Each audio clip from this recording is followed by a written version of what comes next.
aí, né?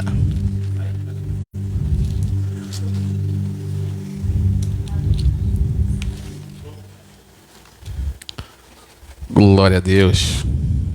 Marcos capítulo 5, a partir do verso 1 mesmo. Glória, Senhor. Tu és santo, tu és bom, tu és maravilhoso. Marcos capítulo 5, a partir do versículo 1.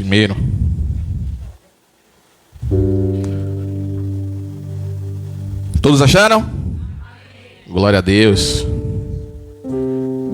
E chegaram a outra banda do mar, a província dos Gadarenos. E saindo ele do barco, lhe saiu logo ao seu encontro dos sepulcros um homem com espírito imundo, o qual tinha sua morada nos sepulcros, e nem ainda com cadeias o podia alguém prender.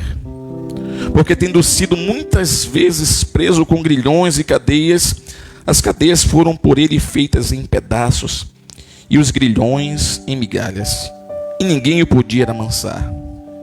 E andava sempre de dia e de noite, clamando pelos montes e pelos sepulcros, e ferindo-se com pedras. E quando veio Jesus ao longe, correu e adorou. E clamando com grande voz disse: Que tenho eu contigo, Jesus, Filho do Deus Altíssimo? Conjuro-te por Deus que não me atormentes. Porque ele dizia: Sai deste homem, espírito imundo. E perguntou-lhe: Qual é o seu nome? E lhe respondeu dizendo: Legião é o meu nome, porque somos muitos. E rogava-lhe muito que os não enviasse para fora daquela província. E andava ali passando no monte uma grande manada de porcos. E todos aqueles demônios lhe rogaram dizendo: Manda-nos para aqueles porcos, para que entremos neles. E Jesus logo lhe permitiu. E saindo aqueles espíritos imundos entraram nos porcos. E a manada se precipitou por um despenhadeiro no mar. Eram quase 2.000 os que se afogaram no mar. E os que apacentavam os porcos fugiram e o anunciaram na cidade e nos campos. E saíram muitos a ver o que era aquilo que tinha acontecido. Amém? Glória a Deus. Eu quero pregar hoje sobre o tema O encontro que muda vidas. O encontro que muda vidas. A gente, ao ler esse texto do Gadareno, nós encontramos aqui um homem em uma situação tão difícil, impossível de se resolver ao olhar humano. Um homem que estava subjugado por uma casta de demônios, que eram tantos que eram chamados de legião. E nós sabemos, pelo texto que nós acabamos de ler, que eram quase 2.000 demônios, porque afinal de contas, foram quase 2.000 porcos que se precipitaram no mar. Saíram desse homem e entraram em quase 2.000. Imaginem aí uma quantidade, no mínimo de uns 1.800 demônios em um só corpo. Olha só o estrago que isso pode fazer na vida de uma pessoa. Eu não sei se vocês já tiveram uma oportunidade, espero que não, mas se tiverem um dia, pode repreender em nome de Jesus. Mas eu não sei se vocês já viram alguém endemoniado, e às vezes é um demônio só, e faz um estrago terrível. Agora imagine aí, na vida desse gadareno, quase 2.000 demônios. Qual era a situação desse homem, irmãos? Subjugado por esses espíritos malignos, como um cachorro acorrentado em uma corrente, que não faz mais a sua vontade, mas sim a do seu dono, que o leva para onde quer. Era assim a vida desse gadareno. Não decidia mais por ele, não tinha mais nenhum tipo de sanidade mental. Era um homem sem nome, sem identidade, sem prestígio social, sem perspectiva nenhuma de vida. Esse era o gadareno. Um homem completamente dominado pelo mal. Eu fico imaginando agora toda essa situação de um homem só. Se fosse com algum parente nosso, o que é que nós pensaríamos? Se nós teríamos esperança ou não? Porque a coisa era tão séria, mas tão séria, que a Bíblia acabou de relatar aqui que ele se feria dia e noite com pedras, irmãos. No Evangelho de Lucas, que também trata sobre esse assunto, ele vai falar uma coisinha mais ainda. Diz que esse homem andava nu, completamente sem roupa, sem higiene, para cima e para baixo. Ele morava nos sepulcros, rodeado de gente morta.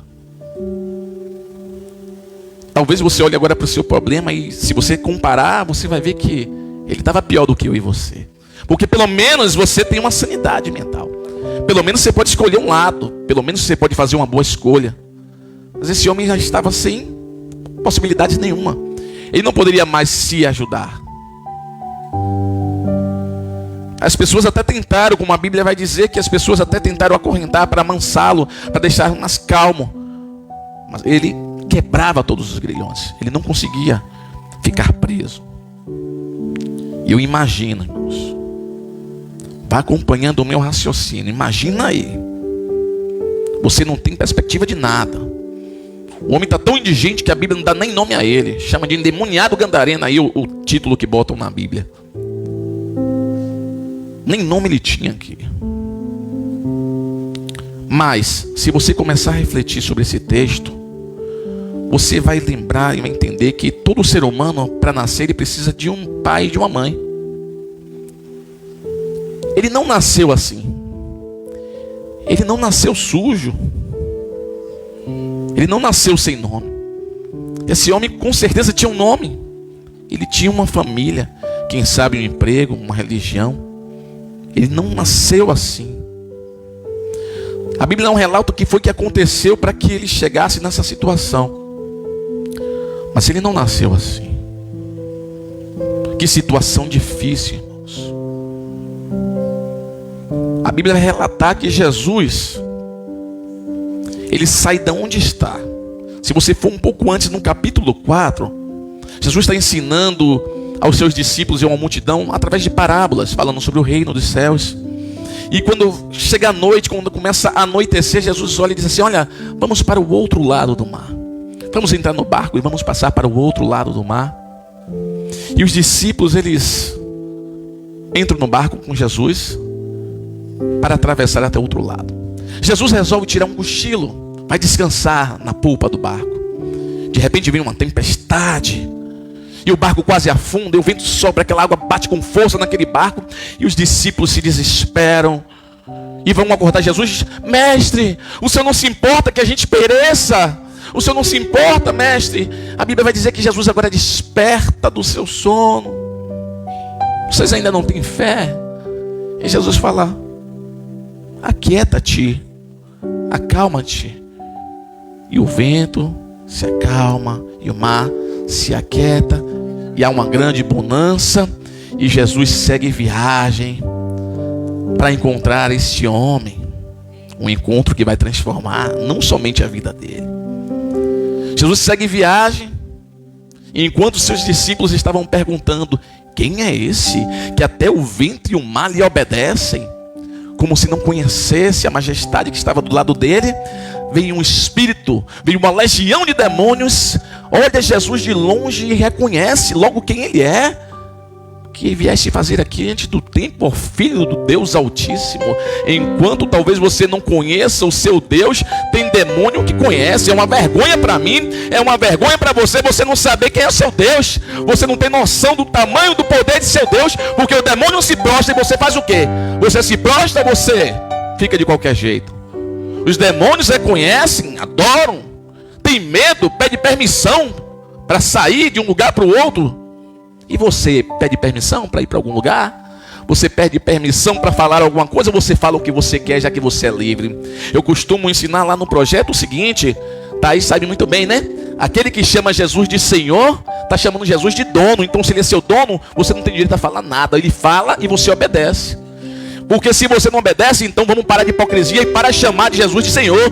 Para de dizer que ele é seu dono. Ou você obedece ou não é. Se não obedece, ele não é seu Senhor. Você tem que tomar uma posição. Só chame de Senhor se é para obedecer. Se não for para obedecer, não chame. Jesus chega em Gadara, vê aquela situação terrível na vida daquele homem. Terrível, terrível demais. E agora vem uma parte poética bonita de pensar. Um homem do outro lado do mar, esquecido, nem lembrado por ninguém, nem mesmo talvez pela família. Agora o Filho de Deus mostra o seu poder, interfere na natureza, entre o mar e os ventos, dá uma demonstração de poder, só para encontrar esse homem. Atravessa tudo para chegar em Gadara, para encontrar um homem que Jesus já sabia que ia mudar a vida dele. Ele atravessou o mar para chegar em Gadara. Então já quero aqui profetizar na sua vida. Se Jesus atravessou o mar para chegar em Gadara, Ele também vai chegar na sua casa. Se Jesus atravessou o mar para chegar em Gadara, Ele também vai chegar nos seus parentes. Se Jesus atravessou o mar para chegar em Gadara, Ele vai chegar no seu filho. Não tem problema que Ele não resolva. Jesus atravessou e vai atravessar novamente para encontrar você. Agora tem que crer, irmãos. Tem que crer. As pessoas estão enfraquecendo muito o evangelho e o poder de Deus. Deus continua fazendo milagres, operando milagres. Você precisa crer, porque Ele é o mesmo ontem, é o mesmo hoje e é o mesmo eternamente. Se Ele atravessou Gadara, Ele vai atravessar de novo para poder te encontrar, irmãos. Porque foi assim que Ele fez na minha vida. Eu estava em Gadara, endemoniado, fazendo um bocado de coisa errada. Esquecido. Mas Ele atravessou o Gadara e Ele foi me encontrar. E Ele me encontrou. Se Ele foi para um, Ele vai para outro também. O que difere você de outras pessoas não é nem aquilo que você faz, mas é como você crê. Porque as pessoas, elas leem a Bíblia, vê as palavras proféticas, vê as coisas aí escritas, mas elas acabam não tomando posse. Isso tem despertado, particularmente em mim, um incômodo muito grande. Eu tenho pedido a Deus misericórdia para eu poder ver o sobrenatural, para eu poder crer. E eu já profetizo de novo aqui. Eu não quero nem saber se você quer ou não crer. Eu digo uma coisa: eu ainda vou ver os milagres sobrenaturais nessa igreja aqui, irmãos. Eu creio porque eu já falei algumas coisas e Deus já fez. Eu creio em nome de Jesus. Vocês vão ver maravilhas aqui, irmão. Não me pergunte a data não, mas vai ter. Eu tenho certeza disso, eu não tenho dúvida disso não. Deus está esperando que a gente se coloque na brecha, que a gente queira, irmãos. Você tem que acreditar. O seu problema é pior do que aquele endemoniado. Você pelo menos tem juízo para escolher algum lado. Aquele homem nem juízo tinha. Jesus exerceu misericórdia, não vai exercer na sua vida. É preciso acreditar. Depois que você acredita, é preciso tomar uma postura agora de quem acredita. Porque esse negócio de dizer que eu creio e não tomar postura não existe, irmãos. Você tem que tomar postura de quem tem fé, de quem acredita na palavra de Deus. Quando Jesus faz esse milagre, que Ele expulsa essa legião de demônios, você sabe o que aquele homem faz? Ele quer seguir a Jesus. Porque uma pessoa, quando ela liberta, uma pessoa, quando Jesus chega na casa, chega na vida, que Jesus transforma, que Jesus faz um milagre, a pessoa, a primeira coisa que ela quer fazer é seguir a Jesus. Se você não está seguindo depois de um milagre que Ele fez na sua vida, tem alguma coisa errada com você. Porque Jesus chega, e quando Ele chega, Ele te atrai com laços de amor.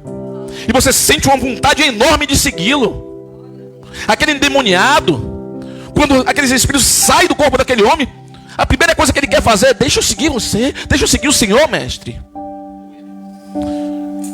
Mas Jesus não deixa. Jesus não deixa que ele siga. Jesus não. E essa é para você também, viu? E para mim. Jesus não deixa que ele siga. Sabe o que Jesus fala? Vai, mostra para tua família, mostra para os teus parentes, diz o quanto Deus teve misericórdia da sua vida, testemunha do milagre que Deus fez na sua vida. Se você não estiver testemunhando o que Deus fez na sua vida, tem alguma coisa errada com você, porque o milagre que Deus fez na minha e na sua vida tem que servir de testemunho. Jesus não permitiu que ele seguisse, porque Jesus tinha uma obra ali naquela cidade.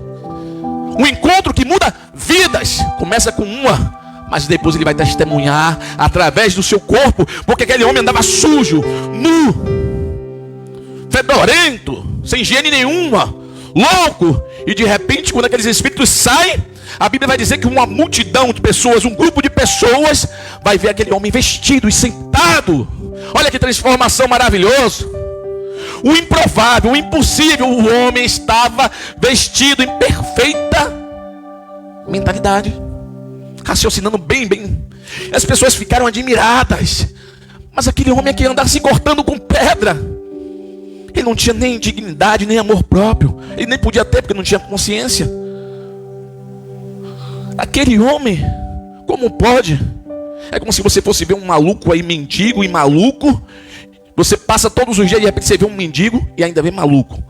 E de repente, depois de algum tempo, você vê o homem com a Bíblia na mão passando, vestido, ainda dizendo que Jesus te ama. Você não entende nada, como é que pode isso? Eu vi, ele ficava se cortando com pedra, tá todo marcado, andava todo sujo. Eu tinha medo de passar por ali, porque ele fica na colina, fica na montanha, fica num sepulcro, fica andando para lá e para cá. A Bíblia diz que é de dia e de noite, cara, parece que nem dormia. E de repente aquele homem fica vestido. Que transformação é essa? É por isso que Jesus fala: não me segue agora não, vai e mostra para a tua família. Eles precisam ver o que Jesus fez na sua vida. Olha quem você foi, olha quem você é. Você precisa mostrar o que você é agora, a transformação que Jesus fez na sua vida. Se as pessoas não conseguem enxergar o brilho de Cristo em você, tem alguma coisa errada e você precisa mudar urgentemente. É impossível você ser transformada e a sua face não iluminar a sua casa e a sua vizinhança. É impossível. Porque quando eu estava, meu irmão, traficando, usando drogas, fazendo meio mundo de bagaceira aí fora, assim que eu me converti, tinha gente que nem sabia que eu era crente. Simplesmente olhou para mim e falou assim: tem alguma coisa diferente em você, seu olho está diferente. Primeira coisa que sai é aquele olhar de perversidade e vai embora. Porque a Bíblia diz que os olhos são a candeia do corpo. Se seus olhos forem bons, todo o seu corpo será bom. O peso do olhar vai embora. Fica uma coisa leve, porque tem outra pessoa que está habitando ali dentro. Porque antes quem habitava era uma legião de demônios, mas agora quem habita é o Espírito Santo. Então se você tem o Espírito Santo dentro de você, a luz de Cristo tem que brilhar na sua casa, no seu trabalho, na sua vizinhança, na sua família. Aonde você pisar a planta dos seus pés, Cristo tem que ser notado. Ele não pode ficar sem ser notado. Como é possível eu ser transformado e a luz de Cristo não me seguir? Como? Ele veio para gerar transformação, irmãos. Transformação na vida. A gente deu um exemplo aqui pesadíssimo. Porque nós lendo a Bíblia, né? A gente lendo a Bíblia, falando desse assunto, você passa talvez despercebido. Você lê como uma história qualquer. Eu fiz essa pequena comparação, irmão, porque, vamos lá, né? Se a gente passa aí durante anos, vê um mendigo e sabe que ele é maluco, e de repente você vê o cara com a Bíblia na mão, todo vestido, lhe dando o Pai do Senhor, ele evangelizando, é brincadeira? Você vai glorificar demais. Antes de eu me tornar cristão, eu andava com um rapaz, não vou citar o nome dele porque ele é conhecido um pouquinho, mas hoje ele já tem muito tempo na igreja, é crente mesmo. E nós usávamos muita droga juntos assim. Ele já me botou em cada situação que eu pensei que ia morrer. Já fez coisas assim comigo, mas é meu amigo, viu? Mas na época amigo de droga é complicado, né? Irmãos, ele sumiu. A última vez que eu o vi antes de ele se tornar cristão, ele estava aqui em Mala, aqui, né? Onde tem a miséria de Mala.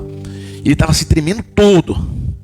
dizendo: rapaz, essa aqui é da boa, essa daqui é da boa. Ele pegou um negócio de uma cocaína rosa, que eu não sei de onde saiu aquela cor. E aí começou a dizer: essa aqui é da boa. Ele se tremia. E eu vi: esse cara vai dar um ataque de epilepsia aqui no meio da rua. Ele estava se tremendo muito. Pronto. Levaram ele para casa. Eu falei: pô, esse cara vai morrer de overdose. Essa que ele pegou agora está muito forte. Ele está muito... Rapaz, estava feio o negócio, irmão. Ele sumiu. Passa uma semana, 2 semanas, mais ou menos um mês.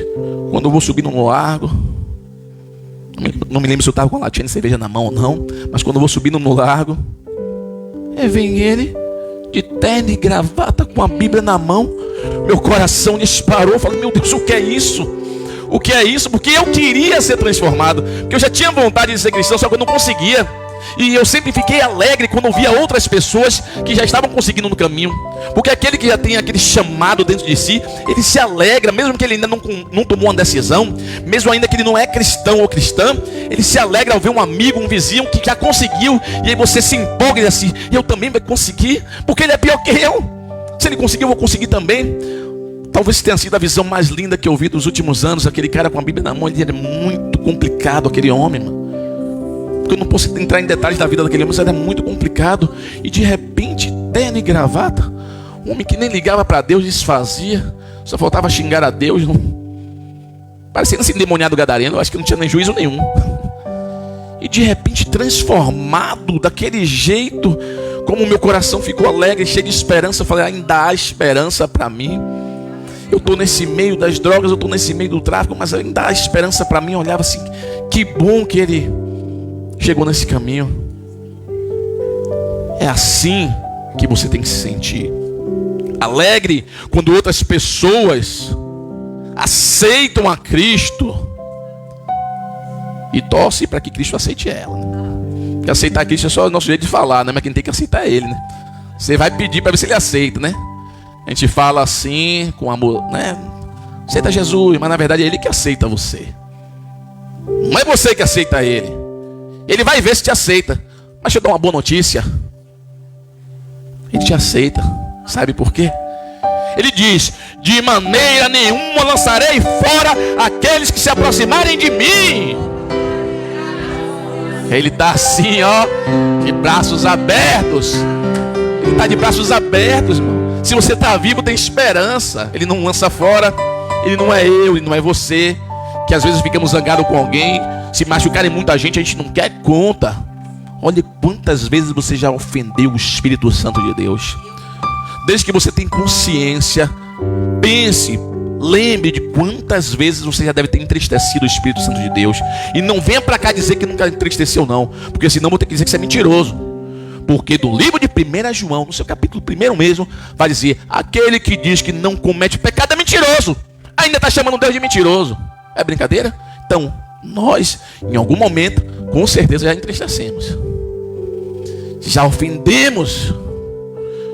E ele se entristece, meu irmão. O Espírito Santo é sensível, viu? Ele se entristece. Fica muito triste quando você faz algo assim, que o magoa, que o machuca. Ele fica muito triste.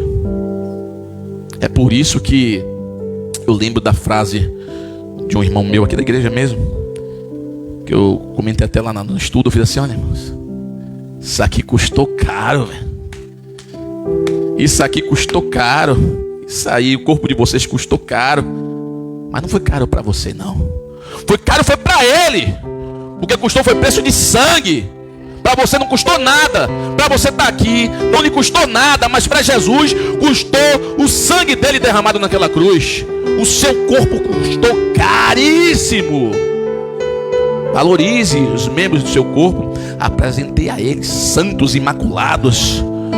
Olha, usa sua língua para abençoar e não para amaldiçoar, para apacitar, para apaziguar, para pacificar e não para causar contendas, dissensões. Tudo isso faz parte do seu corpo, que foi comprado por um preço que você não tinha a menor condição de pagar.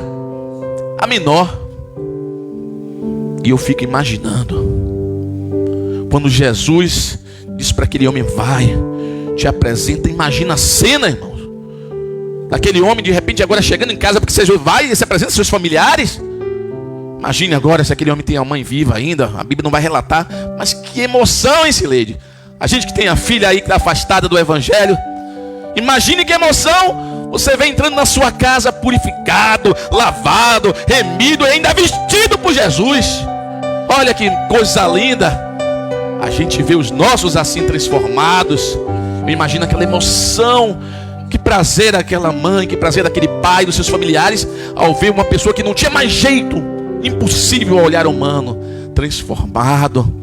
Como não vai impactar? Você entende agora que a sua transformação vai mexer no psicológico do teu irmão, do teu pai, do teu marido, de alguém que não é crente ainda. A tua transformação mexe mesmo. Ela transforma, ela ajuda a pessoa a se transformar, porque a pessoa sabe quem você é e de repente agora você está trazendo a luz de Cristo.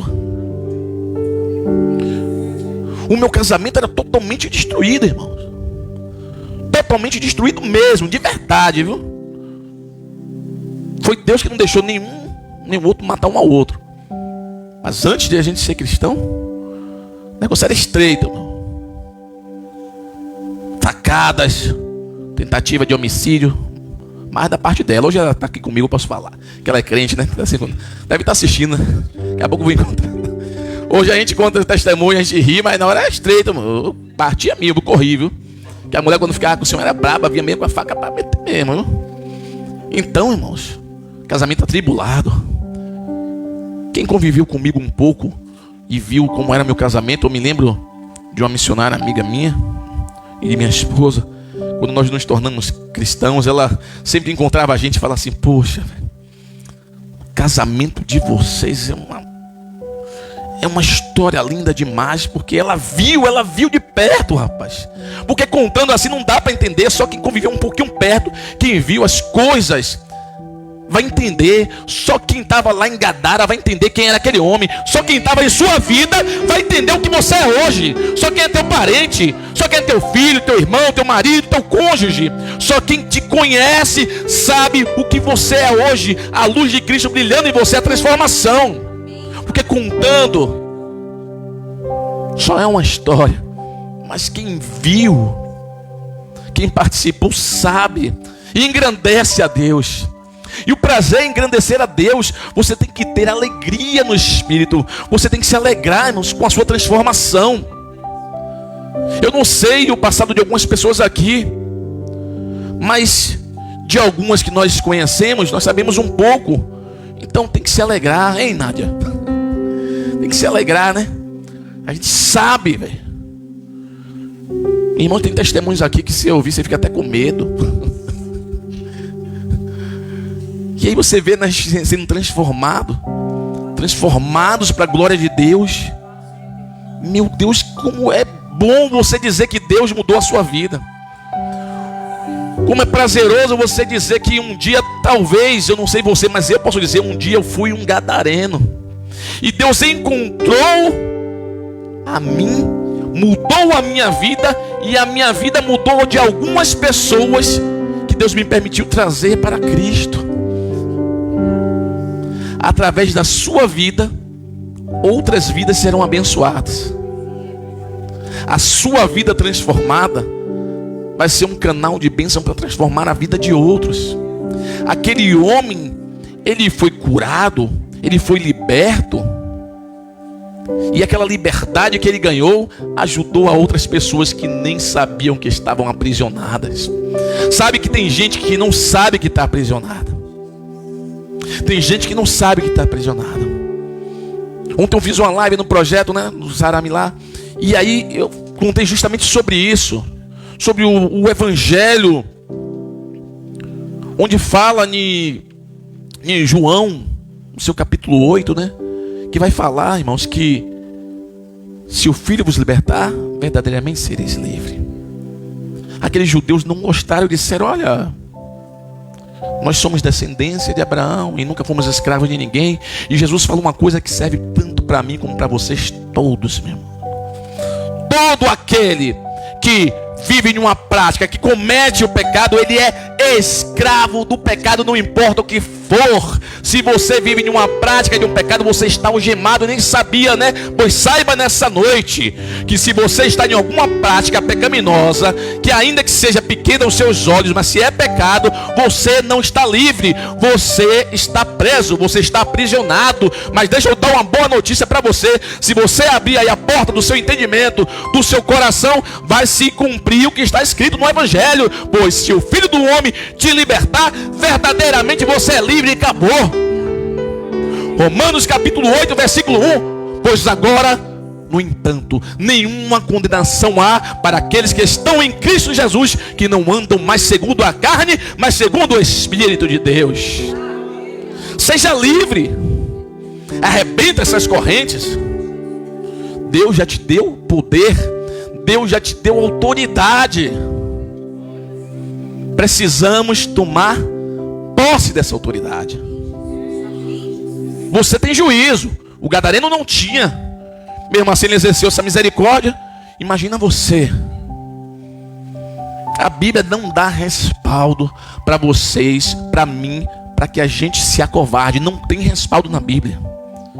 Não tem respaldo para você ficar algemado, aprisionado. Não tem respaldo. Você pode procurar aí de Gênesis a Apocalipse. Não tem respaldo para você se manter preso no pecado.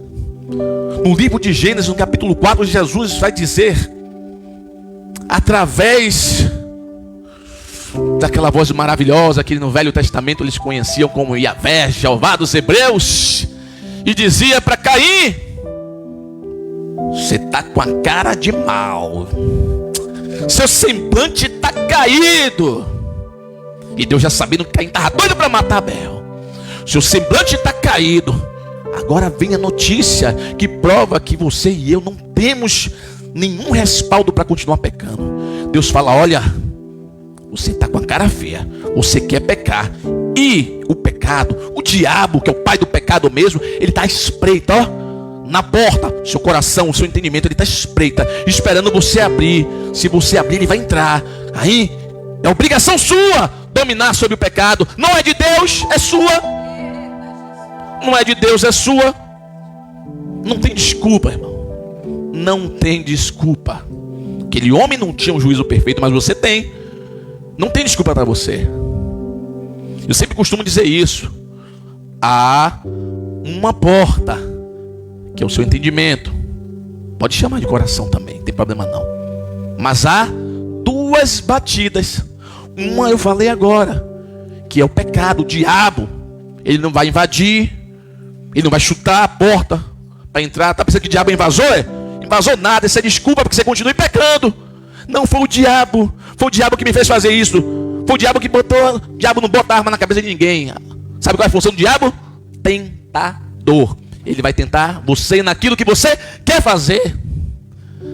Há uma porta, seu entendimento, duas batidas. O diabo ali representado ali com Caim, na porta do entendimento dele. E a outra, para vergonha nossa que já é crente, está em Apocalipse 3:20. Eis que estou à porta e bato. Se alguém ouvir a minha voz e abrir, eu entro. Os dois precisam que você abra a porta. Nenhum dos dois vai invadir, nem Deus, nem o diabo. E pasme, quando eu falei ontem, Nádia, não tem como a porta ficar fechada. Ou você vai abrir para um e aborrecer o outro, ou você vai abrir para o outro e aborrecer um.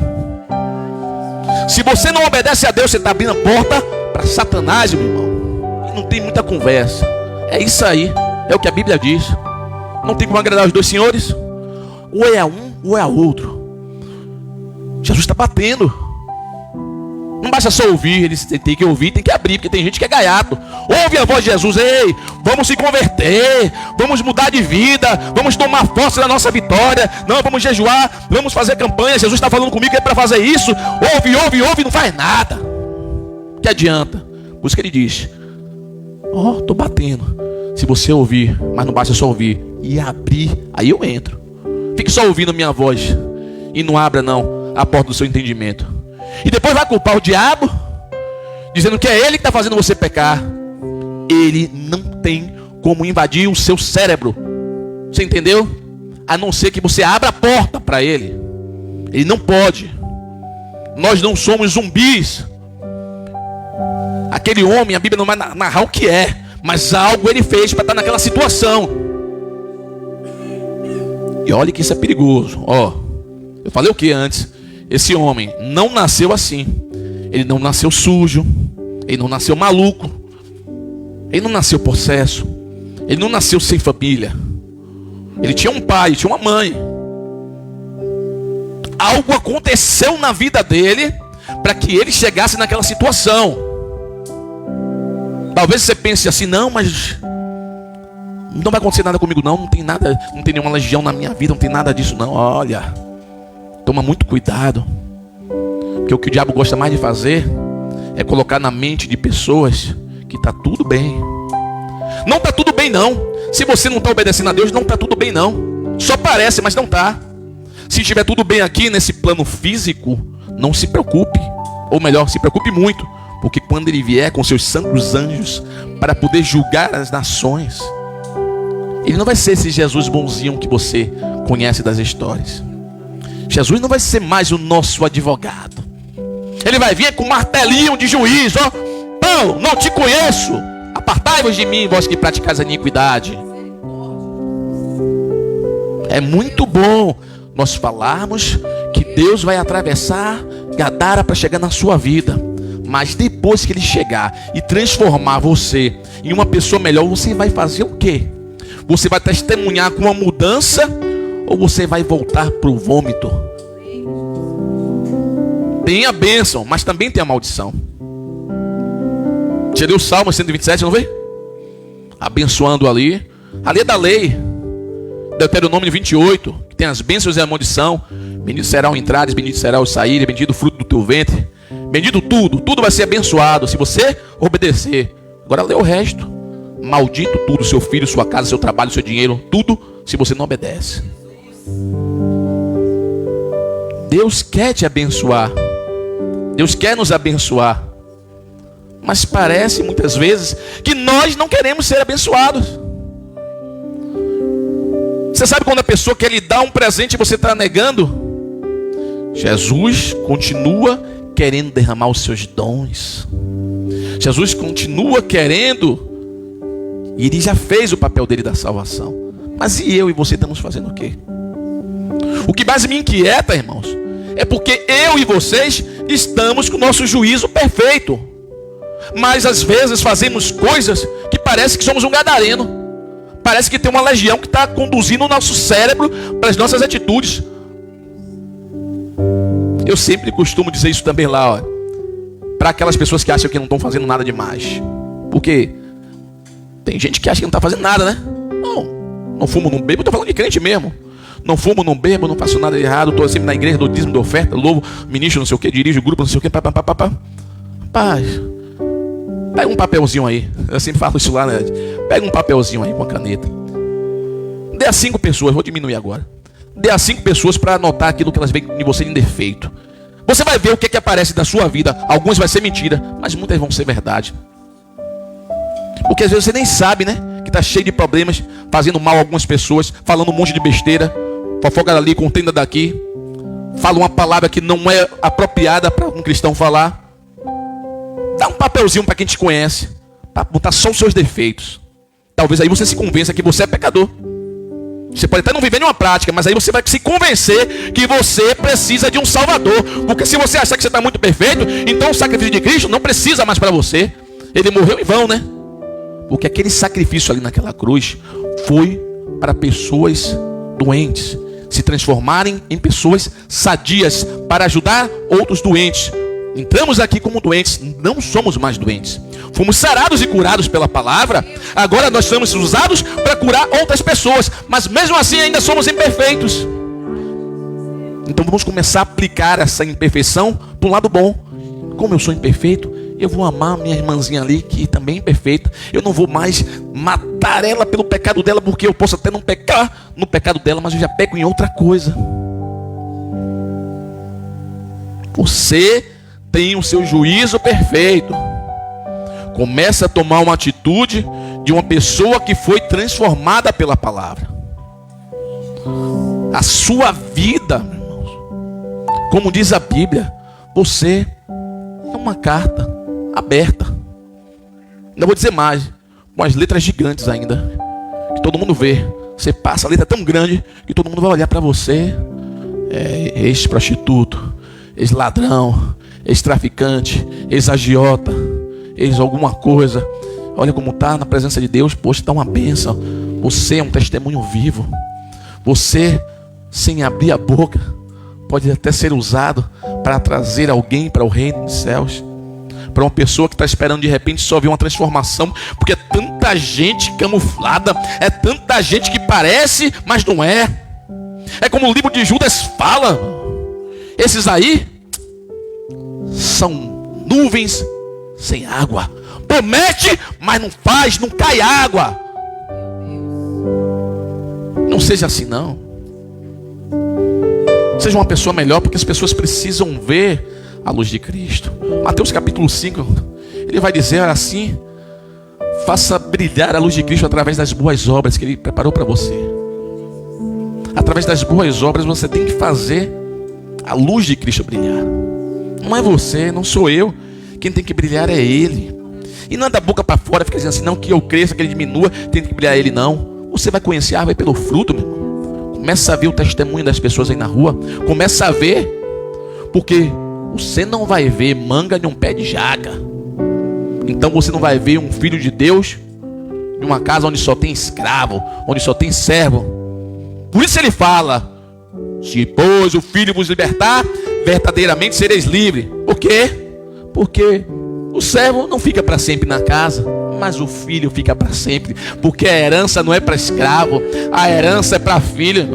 O reino, a mansão celestial que está prometido, que a gente não entende tanta grandeza, mas a gente sabe que está prometido por Deus. A nova Jerusalém que vai descer, ataviada como uma noiva dos céus, para mim e para você, é para filho. A herança é para filho, não é para servo, não é para criatura.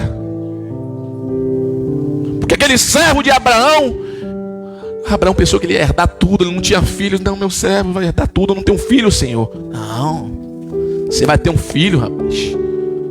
A tua herança não vai ficar para o teu servo, não. Você vai ter um filho. E olha agora quantos filhos e filhas Deus gerou aqui na minha frente. Olha para você, rapaz. Se sinta feliz e agraciado, porque você ouviu o chamado. Você está aqui, você ouviu a voz de Deus. Se você já é filho, poxa, glorifique. Bem-aventurado é aquele que já foi adotado pelo Senhor. Você tem que andar sorridente. Nada deveria te abalar a ponto de deixar você destruído. Você pode até ficar cansado, abatido, mas nunca destruído.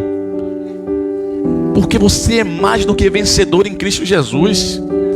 Não é para você estar abalado, decepcionado, tão triste assim. Porque você é filho. Você tem uma herança maravilhosa prometida. Toma posse dessa herança. Toma posse dessa herança.